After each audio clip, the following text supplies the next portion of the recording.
ಜೋಗ ಜಲಪಾತ ಇದು ಕರ್ನಾಟಕದ ನೈಸರ್ಗಿಕ ಸೌಂದರ್ಯದ ಕಿರೀಟ. ಈ ಅಬ್ಬರದ ಜಲಪಾತದ ಅಡಿಯಲ್ಲಿ ದೇಶದ ಅತ್ಯಂತ ಶಕ್ತಿಯುತ ಜಲವಿದ್ಯುತ್ ಯೋಜನೆ ಇದೆ. ಜೋಗ ಜಲಪಾತದಲ್ಲಿ ಹರಿಯೋದು ಶರಾವತಿ ನದಿ.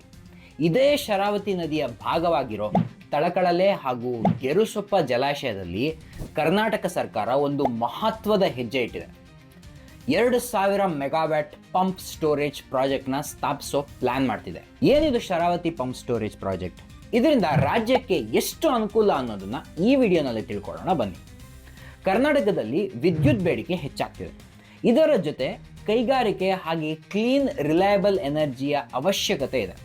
2024-25 ಪ್ರಕಾರ ನಮ್ಮ ರಾಜ್ಯದ ಪವರ್ ಡಿಮಾಂಡ್ 18,395 ಮೆಗಾವ್ಯಾಟ್ ಇದೆ.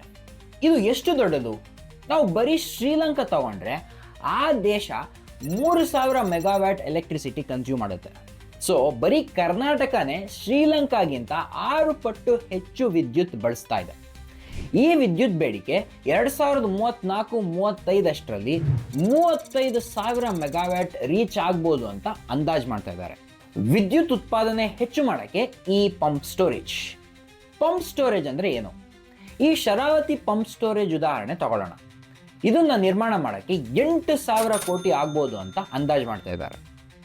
ಇದರಲ್ಲಿ 2 ರಿಸರ್ವಾಯರ್ ಬರುತ್ತೆ. ತಳಕಳಲೆ ಇದು ಅಪ್ಪರ್ ರಿಸರ್ವಾಯರ್ ಥರ ಆಕ್ಟ್ ಮಾಡುತ್ತೆ.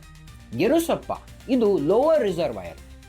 ಯಾವಾಗ ವಿದ್ಯುತ್ ಬೇಡಿಕೆ ಕಮ್ಮಿ ಇರುತ್ತೋ, ಬಿಸಿಲು ಗಾಳಿಯಿಂದ ವಿದ್ಯುತ್ ಹೆಚ್ಚು ಉತ್ಪಾದನೆ ಆಗುತ್ತೋ, ಆ ಶಕ್ತಿ ಬಳಸಿ ನೀರು ಲೋವರ್ ರಿಸರ್ವಾಯರಿಂದ ಅಪ್ಪರ್ ರಿಸರ್ವಾಯರ್ಗೆ ಶಿಫ್ಟ್ ಆಗುತ್ತೆ. ಯಾವಾಗ ವಿದ್ಯುತ್ ಬೇಡಿಕೆ ಹೆಚ್ಚಿದ್ದು ಬಿಸಿಲು ಗಾಳಿಯಿಂದ ಕಮ್ಮಿ ವಿದ್ಯುತ್ ಉತ್ಪಾದನೆ ಆಗುತ್ತೋ, ಆಗ ಅಪ್ಪರ್ ರಿಸರ್ವಾಯರಿಂದ ಲೋವರ್ ರಿಸರ್ವಾಯರ್ಗೆ ನೀರು ಹರಿಯುತ್ತೆ.